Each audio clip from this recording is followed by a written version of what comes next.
આપણે જે સબ્જેક્ટ લેવાનો છે મતલબ શીખવાનું છે ઇલેક્ટ્રોડાયનેમિક્સ. ઇલેક્ટ્રોડાયનેમિક્સ શીખતા પહેલા ઇલેક્ટ્રોડાયનેમિક્સ શું છે અને આપણે એ શીખશું તો એ શીખતા પહેલા આપણને શું શું ખબર હોવી જોઈએ.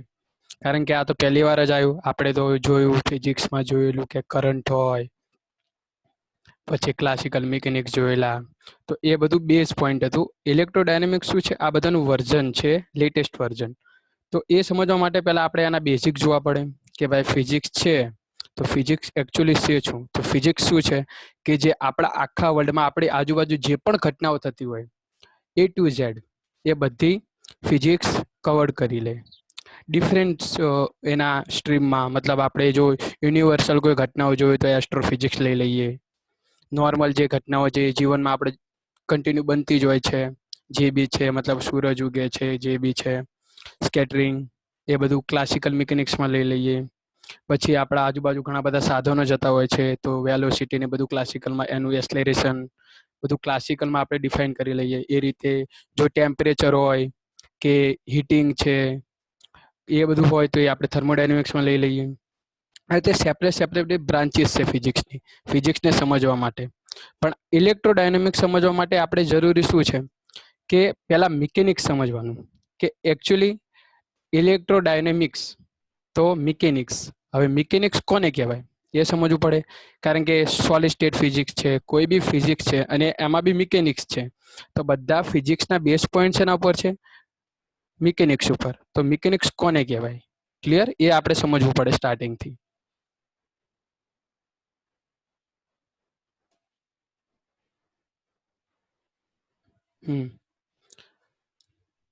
આપણા જે આખું યુનિવર્સ છે એમાં ટોટલ કેટલા મિકેનિક્સ છે, જે એના બેઝ કહેવાય, મેન મિકેનિક્સ. Total 4 mechanics.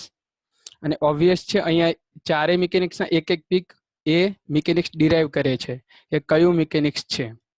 અહીંયા જે ફર્સ્ટ પીક છે તે ભાઈ એક જોરદાર ભાઈ રેસિંગમાં બાઇક ચલાવે છે. એ પીક શું આપણને ડિરાઈવ કરે છે, ક્લાસિકલ મિકેનિક્સ. ફ્રિક્શન દેખાય છે ત્યાં, સ્પીડ દેખાય છે, ફૂલ સ્પીડ છે એની, પછી એનો વેટ દેખાય છે. આ બધું શું દર્શાવે છે, ક્લાસિકલ મિકેનિક્સ, જે નોર્મલ આપણા ઘટનાઓ થતી હોય છે આપણે આજુબાજુ. સેકન્ડ જે આપણે પીક જોવા જઈએ અને જે ક્લાસિકલ મિકેનિક્સ નેચરલી દેખાય. હવે છે નીચે છે, ઓબ્વિયસલી જોઈને જ ખબર પડી ગઈ છે, special theory of relativity, E is equal to mc square, Einstein.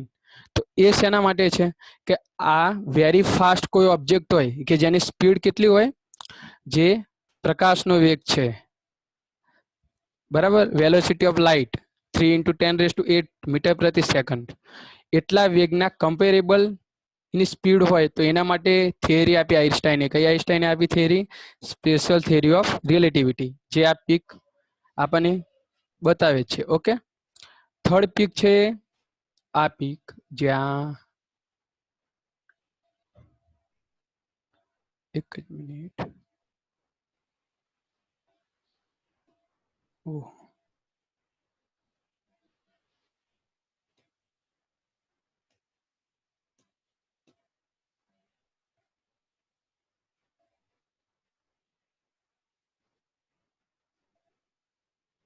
એક મિનિટ, કંઈક સ્લાઇડ દેખાય છે?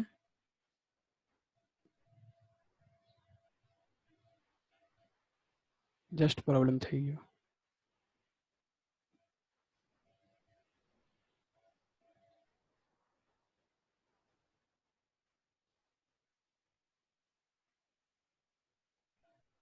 ઓકે, અહીંયા જે થર્ડ પીક છે એ શું દર્શાવે છે, ક્વોન્ટમ મિકેનિક્સ. હવે ક્વોન્ટમ મિકેનિક્સ શેના માટે આપણે લઈએ આ મિકેનિઝમ? તો આ મિકેનિઝમ શેના માટે હોય કે બહુ સ્મોલ ઓબ્જેક્ટ હોય, વેરી સ્મોલ, જેનું કદ છે બહુ જ નાનું હોય, એવા ઓબ્જેક્ટ માટે આપણે ક્વોન્ટમ મિકેનિક્સ લઈએ, જે આખું ફિલ્ડ જ જુદું કરી દે છે. અને ક્વોન્ટમ મિકેનિક્સના લીધે અત્યારે ફિઝિક્સને એક નવો જ આયામ મળી ગયો છે કે ફિઝિક્સને હજુ જેટલી આપણે ડીપલી જાણો એટલું ઓછું છે એમ. ક્વોન્ટમ મિકેનિક્સ એક અલગ જ દરવાજો ખોલી દીધો આપણને ફિઝિક્સ જાણવા માટે. ક્લિયર? અને જે લાસ્ટ છે, અહીંયા લાસ્ટ જે પીક છે એ શું દર્શાવે છે, ક્વોન્ટમ ફિલ્ડ થિયરી. હવે ક્વોન્ટમ ફિલ્ડ થિયરી શું છે? આપણે પહેલા તો જોયું અહીંયા કે ભાઈ ક્વોન્ટમ મિકેનિક્સ જોયું, તો હવે આ વળી ક્વોન્ટમ ફિલ્ડ થિયરી શું આવ્યું? તો ક્વોન્ટમ ફિલ્ડ થિયરી શું છે કે જે ક્લાસિકલ હતું તો એ નેચરમાં છે, કે જે જનરલી જે આપણી ઘટનાઓ થતી હોય તે રિલેટિવિટી હતું તો બહુ હાઈ સ્પીડ માટે હતું, quantum mechanics very small object માટે, અને ક્વોન્ટમ ફિલ્ડ થિયરી છે એ શેના માટે છે? ક્વોન્ટમ ફિલ્ડ થિયરી છે કે સ્પીડ બહુ જ ફાસ્ટ હોય અને એનો જે કદ છે મતલબ વેરી સ્મોલ હોય એવા ઓબ્જેક્ટ કે જે બહુ સ્મોલ હોય અને એની સ્પીડ બી બહુ ફાસ્ટ હોય, તો એ કયા મિકેનિક્સ થ્રુ આપણે સમજી શકીએ? Quantum field mechanics. હવે ક્વોન્ટમ ફિલ્ડ મિકેનિક્સ ક્લિયરલી આ 4 પીક ઉપરથી આટલી ખબર પડી છે કે કયા કયા મિકેનિક્સ છે. ક્લિયર? હવે આ જે 4 મિકેનિક્સ છે તો ક્લાસિકલ મિકેનિક્સ આપણે ઓલરેડી કીધું એમ Newton's law, gravitational law, clear, એ રિલેટિવલી આપણા નેચરમાં જે પણ ઘટનાઓ થાય છે અને એમની speed comparably speed of theory of relativity, મતલબ જે પ્રકાશનો વેગ છે એના કમ્પેરેબલમાં બહુ જ ઓછી હોય છે. ભલે આપણે બહુ સ્પીડમાં જે રેસરો બાઇકો ચલાવતા હોય છે ને એની સ્પીડ કે અમે હાઈ સ્પીડમાં, પણ એ સ્પીડ પ્રકાશના વેગથી તો બહુ જ ઓછી છે. તો એ જે મિકેનિઝમ સમજાવે છે એ કયું મિકેનિઝમ હોય છે? Classical mechanics. Clear? Special theory of relative કોને આપી? આઇન્સ્ટાઈને 1905. ક્વોન્ટમ મિકેનિક્સ તો એનું સ્ટાર્ટિંગ બોહર મોડેલ છે, હાઇઝનબર્ગ અનસર્ટેનિટી પ્રિન્સિપલ, પ્લાન્કે જે હાઇપોથેસિસ આપ્યા, પ્લાન્ક કોન્સ્ટન્ટ, પછી શ્રોડિંજર ઇક્વેશન 1926-1925 માં દીધું, અને એ પછી આખું જે ફિઝિક્સ હતું એના આયામો ચેન્જ થઈ ગયા કે ફિઝિક્સને જોવાની દ્રષ્ટિ જ લોકોની બદલાઈ ગઈ કે not classical mechanics. Clear?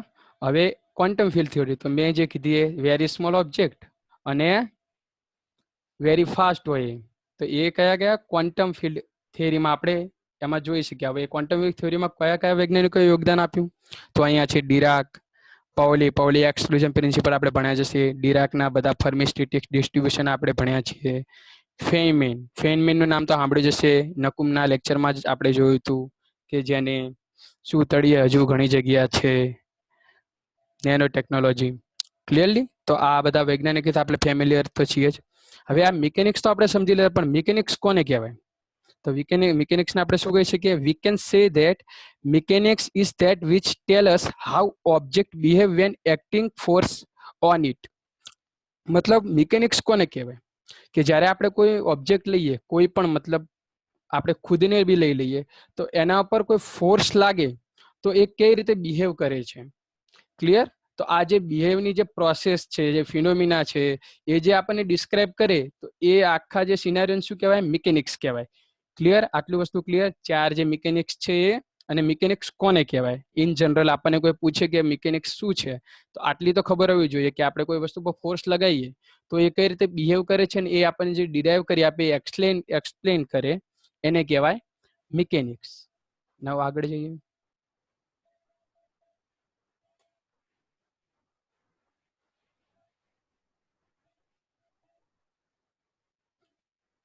Universal forces. હવે અહીંયા આપણે મિકેનિક્સની ડેફિનેશનમાં જ જોયું કે કોઈ ઓબ્જેક્ટ ઉપર ફોર્સ લાગે તો એ જે ડિરાઈવ કરીને મિકેનિક્સ કહેવાય. તો હવે ફોર્સ ઇન્ટ્રોડ્યુસ થયું કે ફોર્સ, હવે આપણને એ પણ ખબર હોવી જોઈએ કે ફોર્સ કોને કહેવાય. ક્લિયર છે? હવે એ આપણને ખબર હોવી જોઈએ કે યુનિવર્સલી કેટલા ફોર્સ છે. તો ટોટલ કેટલા ફોર્સિસ છે? 4. there are 4 type of forces in our universe. એક છે સ્ટ્રોંગ ફોર્સ, બીજું છે ઇલેક્ટ્રોમેગ્નેટિક ફોર્સ, ત્રીજું છે વીક ફોર્સ અને ચોથું છે ગ્રેવિટેશનલ ફોર્સ. હવે એ 4 ફોર્સિસ અહીંયા પીકથી ડિરાઈવ કરેલા છે. જો ઇલેક્ટ્રોમેગ્નેટિઝમ ફોર્સ છે, એટોમિક વ્યૂમાં દેખાડેલું છે વચ્ચે ન્યુક્લિયસ લઈને. વીક ઇન્ટરેક્શન દર્શાવેલું છે કે એકનું માસ વધારે છે અને બીજા એક પોઈન્ટ ઓબ્જેક્ટનું માસ ઓછું છે. પછી સ્ટ્રોંગ ઇન્ટરેક્શન જે નકુમના લેક્ચરમાં ન્યુક્લિયર ફિઝિક્સમાં આપણે જોયું હતું, પ્રોટોન અને ન્યુટ્રોન વચ્ચે જે એટમના ન્યુક્લિયસની અંદર જ જે ઇન્ટરેક્શન થાય છે એના લીધે એકબીજાને સ્ટ્રોંગલી જકડી રાખે છે, એ કયું? Strong interaction. એ ફોર્સ લાગે અંદર, સ્ટ્રોંગ ન્યુક્લિયર ફોર્સ. અને ગ્રેવિટેશનલ ફોર્સ એ તો ખબર જ છે કે ગ્રેવિટેશનલ ફોર્સના લીધે આપણે કોઈ આ વસ્તુ હોય હવામાં ઉછાળીએ તો ક્યાં આવે છે? નીચે આવે છે, ના કે ઉપર તો નથી જતું રહેતું. ક્લિયર છે? હવે here all of you wondering to know where is frictional force, કે ઘર્ષણ બળ ક્યાં છે, જે આપણે હમણાં બાઇક વાળા પીકમાં જોયું. નોર્મલ ફોર્સ એટલે સરફેસના પરપેન્ડિક્યુલર જે ફોર્સ લાગે, આપણે બેઠા હોય તો જે ઉપરથી પરપેન્ડિક્યુલર ફોર્સ લાગે સરફેસને એને કયું ફોર્સ કહેવાય? નોર્મલ ફોર્સ કહેવાય, કેમિકલ ફોર્સ. હવે આ કેમિકલ ફોર્સ શું કહેવાય? કે જે જુદા જુદા બોન્ડિંગ થાય એટમોની વચ્ચે, તો એમના વચ્ચે જે અટ્રેક્શન લાગતું હોય, વાન્ડરવાલ્સ બળ છે ને એ બધા કયા કહેવાય? Chemical forces. અને અધર બી ઘણા બધા ફોર્સિસ છે. તો આ બધા અહીંયા આપણે ડિફાઇન કેમ ના કર્યા, contact and non contact forces? તો એનું રીઝન શું છે કે જેટલા નેચરમાં જેટલા આપણને ફોર્સિસ દેખાય છે કે આપણે અનુભવ કરીએ છીએ, એ બધા ફોર્સિસ એ ઇલેક્ટ્રોમેગ્નેટિક ફોર્સ જ છે. ક્લિયર આ વસ્તુ? મેઇન 3 ફોર્સિસ છે જે સેપરેટલી આપણે સમજી શકીએ, પણ જે બીજા બધા જ ફોર્સિસ જે જનરલી આપણે કામોમાં કે જે બી ફોર્સિસ આપણે જોઈએ છે એ બધા ફોર્સિસ કયા છે? Electromagnetic force. ક્લિયર આટલી વસ્તુ? હવે વન બાય વન આપણે બધા ફોર્સિસને સમજવાની કોશિશ કરીએ. ઓકે, તો સૌથી પહેલા સ્ટ્રોંગ ફોર્સ. તો હવે અહીંયા એક વસ્તુ થાય કે આપણે પહેલા સ્ટ્રોંગ ફોર્સીસ કેમ સમજ્યા, કેમ બીજા ફોર્સિસ નથી લેતા સમજ માટે? તો એના માટે એક ક્લિયર વસ્તુ છે કે અહીંયા જે ઓર્ડર છે એ ફોર્સિસ કઈ રીતે સમજાવ્યા છે કે સ્ટ્રોંગ ફોર્સિસ એનાથી થોડું વીક પણ અધર કરતા વધારે સ્ટ્રોંગ કયું હશે? Electromagnetic force. સૌથી વીક ફોર્સ કયું છે? Gravitational force. એ આપણે વન બાય વન ફોર્સિસને સમજશું. ઓકે, તો સ્ટાર્ટિંગ કરીએ આપણે સ્ટ્રોંગ ફોર્સિસથી. અહીંયા જો પહેલો પોઈન્ટ શું કહે છે આપણને કે it works over a very very very small distance 1 × 10⁻15 metre. હવે અહીંયા એક વસ્તુ તો સમજમાં આવી જવી જોઈએ કે વેરી વેરી સ્મોલ ડિસ્ટન્સ એ 1 × 10⁻15 મીટર એટલે જનરલથી તો આપણને દેખાશે નહીં નેચરમાં. આટલું સ્મોલ ડિસ્ટન્સ તો તમે વિઝિબલ કરી જ નહીં શકો. તો ઓબ્વિયસ વસ્તુ છે કે આ જે ફોર્સિસ થતું હશે એ ક્યાં થતું હશે? એટોમિક સ્કેલમાં, નેનો સ્કેલમાં જતું રહેશે. ક્લિયરલી? તો હવે જે નેનો સ્કેલ છે અહીંયા રેન્જ તો ઓલરેડી બતાવે જ છે કે 1 × 10⁻15 મીટર. ક્લિયર? તો હવે રેન્જ અહીંયા કઈ ક્લિયર થાય છે આપણને? સ્મોલ ડિસ્ટન્સના માટે છે એટલે સ્મોલ રેન્જ. સોન ઇન શેમાં દેખાય? હવે સ્મોલ રેન્જ શેમાં હોય? ન્યુક્લિયસમાં, જે ઓલરેડી આપણે ન્યુક્લિયર ફિઝિક્સમાં જોયું. હવે અહીંયા 3 ટર્મ છે, ગ્લુઓન્સ, ક્વાર્ક્સ અને હાઇડ્રોન્સ. હવે આ બધું સમજવું જરૂરી છે. આ ઓલરેડી ન્યુક્લિયસમાં આવશે, પણ અહીંયા કઈ રીતે આ ફોર્સ ઇન્ટરેક્ટ થાય છે એ સમજવા માટે આ ટર્મ સમજવા જરૂરી છે. તો અહીંયા ગ્લુઓન્સની ડેફિનેશન શું આપી છે કે exchange particle for strong force between quarks. એટલે આ એવા પાર્ટિકલ છે, એલિમેન્ટરી પાર્ટિકલ. ક્લિયર? આ એવા એલિમેન્ટરી જે એક્ઝિસ્ટ કરે છે, જે બેઝિક જેટલા પાર્ટિકલ્સ છે એક્ઝિસ્ટન્સ ધરાવે છે, એ બધા પાર્ટિકલ એલિમેન્ટરી પાર્ટિકલ કહેવાય. હવે આ એવા એલિમેન્ટરી પાર્ટિકલ છે કે જે બે પોઈન્ટ ઓબ્જેક્ટ લઈએ એના વચ્ચે જે ફોર્સ લાગે છે વેરી સ્મોલ ડિસ્ટન્સમાં, સ્ટ્રોંગ ફોર્સ, તો એ જે ફોર્સિસ માટે જે એનર્જી એક્સચેન્જ કરે જે પાર્ટિકલ થ્રુ, એ પાર્ટિકલને શું કહેવાય? ગ્લુઓન્સ. હવે અહીંયા લાસ્ટમાં છે કે ફોર્સ બિટવીન ક્વાર્ક્સ. તો હવે આપણને એ પણ થવું જોઈએ કે આ સાલું ક્વાર્ક્સ શું છે એમ એ પણ સમજવું પડે કે ક્વાર્ક્સ કોને કહેવાય. તો ક્વાર્ક્સની ડેફિનેશન શું દીધી છે આપણને કે fundamental constituents of matter, it combines to form hadrons. તો અહીંયા ક્લિયરલી ડેફિનેશન ઉપર એને જ ખબર પડે છે કે જેટલા બી મેટર છે પદાર્થો, એના ફંડામેન્ટલ, એના બેઝિક, એને બનવા માટેના જે બેઝિક ઉપર રહેલું છે શું છે? ક્વાર્ક્સ છે. મેટર કન્જિસ્ટ થાય છે, બને છે. ક્લિયર? અને it combine two form hadrons. તો હવે હાઇડ્રોન્સ સમજવું પડશે કે ક્વાર્ક્સ તો છે અને એનાથી હાઇડ્રોન્સ બને છે. તો હાઇડ્રોન્સ એકચ્યુઅલી છે શું? તો હાઇડ્રોન્સ શું છે? Proton and neutron. અને હવે ક્લિયર થઈ ગયું આપણને ન્યુક્લિયસમાં જોયું તો પ્રોટોન એન્ડ ન્યુટ્રોન શેમાં હોય? ન્યુક્લિયસમાં. Clear? It is also called baryons. Obvious વસ્તુ સમજી ગયા આપણે કે વેરી વેરી સ્મોલ ડિસ્ટન્સ માટે સ્ટ્રોંગ ફોર્સ લાગે અને શેમાં લાગે? હવે ન્યુક્લિયસમાં જે ફોર્સ લાગે છે એ એલિમેન્ટરી પાર્ટિકલ જે ફોર્સ લગાવે છે એક બે મેઇન ઓબ્જેક્ટ ઉપર, એ કહેવાય. હવે જે ક્વાર્ક્સ છે આ રહે, તો ક્વાર્ક્સ શું હોય? ફંડામેન્ટલ છે મેટર બનવા માટેનું. બરાબર છે? અને એ શું ફોર્મ કરે? હાઇડ્રોન્સ. અને હાઇડ્રોન્સ શું હોય છે? પ્રોટોન અને ન્યુટ્રોન જે હોય છે ન્યુક્લિયસમાં. Clear? It is also called baryons. હવે ઉપર જે એનિમેટેડ પીક છે એ શું દર્શાવે છે કે એક પ્રોટોન છે એક ન્યુટ્રોન છે અને એ વચ્ચે ફોર્સ લાગે છે, સ્ટ્રોંગ ફોર્સ વેરી સ્મોલ ડિસ્ટન્સમાં. તો એ ચેન્જીસ થઈને આખું એ કમ્બાઈન કરી રાખે છે અને એક શું ક્રિએટ થશે, ન્યુક્લિયસ. ક્લિયર? આ રીતે ન્યુક્લિયસમાં જે ફોર્સ લાગે છે એ કઈ રીતે લાગે છે એ અહીંયા એનિમેટેડ પીક વડે જોઈ શકાય છે. ક્લિયર? અને નીચેનું પીક જોઈએ તો ક્વાર્ક્સ એન્ડ કલર્સ. તો બેઝિકલી કેટલા કલર્સ છે અહીંયા? 3 colours. All quarks flavour come in 3 versions called colours. તો કયા કયા છે? અપ કલર અને ડાઉનમાં છે બ્લુ છે, ગ્રીન છે, રેડ છે. અને આ બધા જે છે એ quarks combine together to form colourless particle. પાર્ટિકલનો કલર નથી હોતો અને એ શેના લીધે? આ ક્વાર્ક્સના લીધે. હવે પાર્ટિકલ જ જો ક્વાર્ક્સથી બનતા હોય તો એ કલરલેસ હોય એટલે પાર્ટિકલ કેવા હોય? કલરલેસ. હવે બેરિયોન્સ છે તો બેરિયોન્સ આપણે ઓલરેડી કીધું કે હાઇડ્રોન્સને બેરિયોન્સ બી કહેવાય. તો એ કઈ રીતે કન્જિસ્ટ થાય કે આ ત્રણ કલરના જે છે ક્વાર્ક્સ એ કમ્બાઈન થાય એટલે વ્હાઇટ પાર્ટિકલ બને. ઓબ્વિયસ. હવે નીચેના પીકમાં શું દર્શાવે છે કે અપ અપ ડાઉન પ્રોટોનમાં છે 3 ક્વાર્ક્સ અને નીચે પાયોન્સ છે જે અપ એક છે અને એન્ટી ક્વાર્ક છે. માઇનસ વાળો જે ઉપર છે ને 12 વાળી નિશાની, કારણ કે ક્વાર્ક્સ બી હોય અને એના એન્ટી ક્વાર્ક્સ બી હોય. તો એમના વચ્ચે કયું ફોર્સ લાગે? Strong force. અને એ કયા પાર્ટિકલ હોય? ગ્લુ, જે ઓલરેડી આપણે ડેફિનેશનમાં જોયા. એ ગ્લુઓન્સના લીધે બંને જે હોય પ્રોટોન અને ન્યુટ્રોન એકબીજા સાથે બહુ જ સ્ટ્રોંગલી જોડાયેલા હોય છે અને આ જે ફોર્સ લાગે એને સ્ટ્રોંગ ફોર્સિસ કહેવાય. મેસોન્સ કયા છે? Quark anti quark pair. એને શું કહેવાય? Mesons. Such as red u and anti red urban state, જે પાયોન્સમાં દર્શાવે છે. પાયોન્સ શું છે? મેસોન્સના પાર્ટ્સ છે. ઓકે, તો આ સ્ટ્રોંગ ફોર્સિસમાં ખબર પડી ગઈ છે કે કઈ રીતે ફોર્સ લાગે છે, શેમાં ફોર્સ લાગે છે, કઈ શેના લીધે ફોર્સ લાગે છે, શું ક્રિએટ થાય છે. Okay, clear? હવે આપણે નેક્સ્ટ ફોર્સિસ ઉપર જઈએ.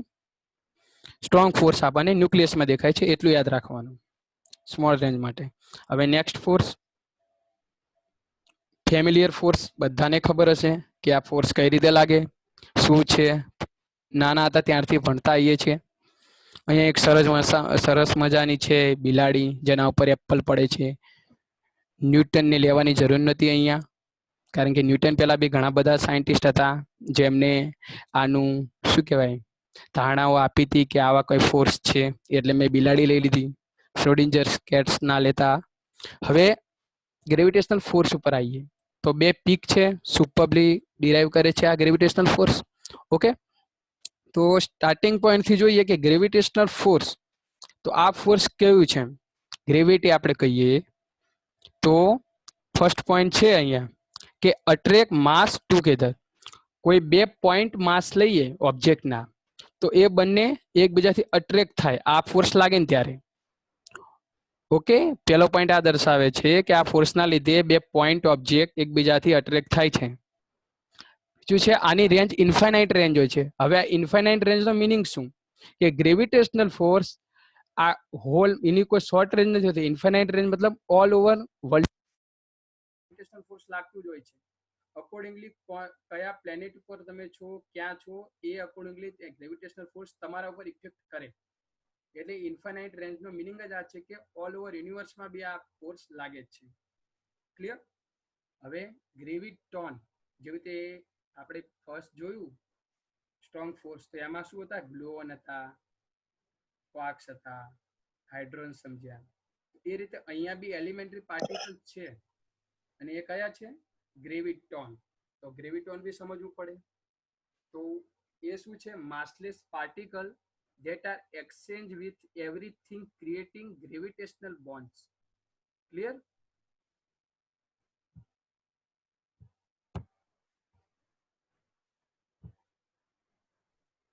Okay.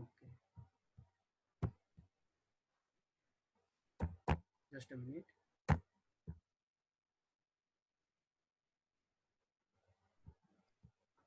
હેલો, હવે વોઇસ સંભળાય છે કે હજુ ધીમો જ આવે છે? બહુ ધીમું સંભળાય છે. એવું છે? હા, ધીમું જ સંભળાય છે. હા હવે ફાસ્ટ આવ્યું. એક જ મિનિટ હો, જસ્ટ વેટ કરો. પાછું થઈ ગયું. એક જ મિનિટ. હા.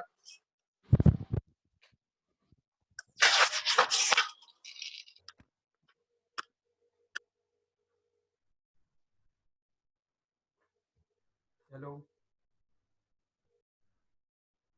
હેલો, હવે ક્લિયર છે? ના હજી નથી આવતો. હવે ધીરે ધીરે બોક્સ કાઢીને ફરી વાર લગાવી દો.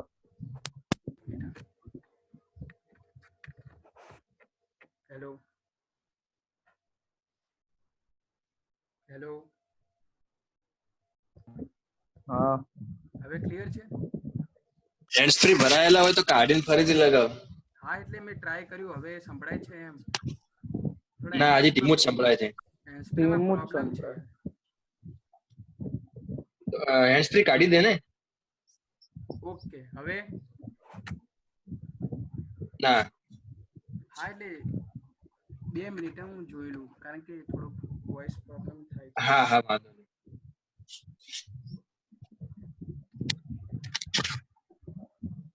હેલો હેલો હેલો હેલો, હા હવે હજી ઓછો જ આવે. ધીમું જ આવે. સંભળાય તો છે ને એમ, કારણ કે મારે યાર પ્રોબ્લેમ છે. સંભળાય તો છે અત્યારે. હા એટલે ચાલ થોડુંક ચાલુ કર. હા ઓકે, કન્ટિન્યુ રાખું છું. થોડો વધારે અવાજ હો થતો આ બી 10 મિનિટ છે, પછી નેક્સ્ટ જોઈન થઈ જશું. હા તો આપણે શું કહેતા હતા? Gravitational force. તો ગ્રેવિટેશનલ ફોર્સ ફર્સ્ટ મેં કીધું કે અટ્રેક્ટ માસ ટુગેધર, કે જે બે ઓબ્જેક્ટ હોય એના માસને અટ્રેક્ટ કરે છે. એની રેન્જ કેવી હોય? Infinite range. તો ઇન્ફાઇનાઇટ રેન્જ મિનિંગ શું? કે ઓલ ઓવર યુનિવર્સમાં માસ આ ફોર્સ એક્ઝિસ્ટ કરે છે. ક્લિયર? હવે આ જે માસ ફોર્સિસ લાગે છે બે માસ વચ્ચે, તો એના માટે બી કંઈક હોય. તો એ અહીંયા શું છે? Elementary particle graviton. હવે આ જે ગ્રેવિટોન છે એ હેલો આ જે ગ્રેવિટોન છે એ માસલેસ પાર્ટિકલ છે. કેવા? માસલેસ. massless particles that are exchanged with everything creating gravitational bonds. હવે આ ગ્રેવિટોનના લીધે ગ્રેવિટેશનલ બોન્ડ્સ ક્રિએટ થાય છે બે ઓબ્જેક્ટ વચ્ચે, અને એ ફોર્સ કયું કહેવાય છે? Gravitational force. અને આ ફોર્સ કેવું હોય છે? Very weak force among all. જેટલા બી યુનિવર્સલ ફોર્સિસ આપણે જોયા આગળ સ્ટાર્ટિંગમાં, એ બધા જ ફોર્સિસમાં સૌથી વીક ફોર્સ કયું છે? Gravitational force. ક્લિયર? હવે ગ્રેવિટેશનલ ફોર્સ આપણને કહીએ કે ગ્રેવિટીની શોધ કોને કરી? તો મોસ્ટ ઓફ કે સર આઇઝેક ન્યૂટન. ઓહો, નીચે બેઠા હતા વૃક્ષ નીચે, અને ઉપરથી સફરજન પડ્યું ને એમને આઈડિયા આવ્યો, એમને કેલ્ક્યુલેશન કરી, ઇક્વેશન દીધું. પણ ઓબ્વિયસ વસ્તુ એ નથી. એના પહેલા બી અમુક લોકો હતા કે જેને આ વસ્તુ માટે ધારણાઓ દીધી હતી. એ કયા કયા હતા? અહીંયા જોઈએ તો Aristotle. Aristotle hypothesized that objects of different mass fall at different rates. એરિસ્ટોટલે શું કીધું? કે ઓબ્જેક્ટ હોય જુદા જુદા વજનવાળા, એ જુદા જુદા વેગથી નીચે પડે છે. ક્લિયર? પછી ગેલિલિયો આયા. ગેલિલી એમને શું કીધું? they said that all object are accelerated toward the earth at the same rate. ગેલિલિયો શું કીધું? કે આ જે ઓબ્જેક્ટ નીચે તો પડે છે એ ડિફરન્ટ રેટથી નથી પડતા. એટલે એમને એરિસ્ટોટલનું જે હતું પૂર્વધારણા એ ખોટી તારવી, અને એમને શું કીધું? કે જેટલા પણ ઓબ્જેક્ટ છે એ સેમ રેટથી અર્થ પૃથ્વી તરફ એક્સેલરેશન પામે છે અને નીચે આવે છે. એ ગેલિલિયોએ કીધું, બટ એ પ્રૂવ ના કરી શક્યા. ક્લિયર? અને ઇન 1687માં ન્યૂટન્સે ગ્રેવિટેશનલ લો આપ્યો, સફરજન વાળી ફેમસ વાત. અને એના પછી આ જે ગ્રેવિટેશનલ લો એને યુનિવર્સલી સમજવા માટે સૌથી કોઈને હેલ્પ કરી હોય તો એ શું હતું? Einstein's general theory of relativity explained in terms of geometry of space and time.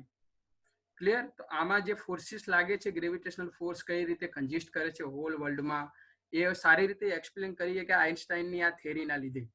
અને જે ન્યૂટન્સે આપણને ઇક્વેશન દીધું હતું ગ્રેવિટેશનલ ફોર્સ ફાઇન્ડ કરવા માટેનું, શું હતું? F is equal to G into m1 m2 by r square. જ્યાં m1 m2 બે ઓબ્જેક્ટ આપણે જે લીધા એના માસીસ હોય, અને r સ્ક્વેર શું છે? એ બે ઓબ્જેક્ટ વચ્ચેની r શું છે? ડિસ્ટન્સ. ક્લિયર? હવે આ ઇક્વેશન ઉપર આપણે શું સમજી શકીએ કે ફોર્સ કઈ રીતે લાગે? તો અહીંયા ક્લિયર છે કે ફોર્સ અને બંને વચ્ચેનું ડિસ્ટન્સ છે એ કેવું છે? ઇનવર્સ છે.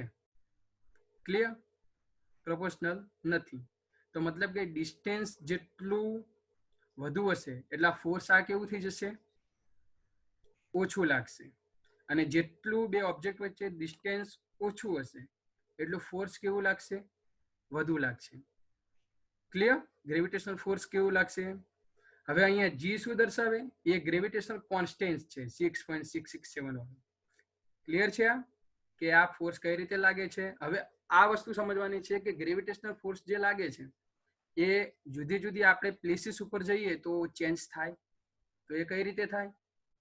આપણે પૃથ્વી ઉપર આવ્યા તો આપણને જે ફોર્સ લાગે છે ગ્રેવિટેશનલ ફોર્સ, જો એ જ ફોર્સ આપણે મૂન ઉપર જઈએ, ચંદ્ર ઉપર, તો આપણું જે ગ્રેવિટેશનલ ફોર્સના લીધે આપણો જે વેઇટ હોય, કારણ કે અહીંયા વેઇટથી પ્રપોર્શનલ છે ફોર્સ, કે વેઇટ ઉપર ડિપેન્ડ કરે છે, તો જેવું જ આપણે મૂન ઉપર જતા રહીએ તો ત્યાં ગ્રેવિટેશનલ ફોર્સ ઓછું છે, પૃથ્વીથી ઓછું છે, અને એના લીધે આપણો વેટ કેટલો થઈ જાય છે? ત્યાં 1/6 ભાગનો. ક્લિયર છે? અને જો આપણે એ જ વસ્તુ આપણે જ્યુપિટર ઉપર જઈએ, મૂન ઉપર નહીં, તો શું થઈ જાય? ત્યાં ગ્રેવિટેશનલ ફોર્સ અર્થ કરતા બહુ વધુ છે, તો ત્યાં આપણું માસ કેવું થઈ જશે? વધારે. કારણ કે ઇક્વેશન જ કહે છે કે એફ ફોર્સ પ્રપોર્શનલ ટુ માસ. ક્લિયર છે? આ ગ્રેવિટેશનલ ફોર્સ કઈ રીતે લાગે છે? અહીંયા બાજુમાં જે કેટ વાળું છે દર્શાવે છે ગ્રેવિટેશનલ ન્યૂટન્સ લો, ગ્રેવિટેશનલ ફોર્સના લીધે વસ્તુઓ નીચે આવે, ઉપર ઉછાળીએ તો. સેમ જે ઓર્બિટ, આપણે પ્લેનેટરી ઓર્બિટ હોય છે, એ બી કયો ફોર્સ લાગે છે? ગ્રેવિટેશનલ ફોર્સના લીધે. બે પોઈન્ટ ઓબ્જેક્ટ તરીકે લઈએ તો બંને વચ્ચે ઇન્ટરેક્શન થાય, અને એ કયું હોય છે? Gravitational force. ઓલ યુનિવર્સમાં એક્ઝિસ્ટ કરે છે આ. ઓકે, નાઉ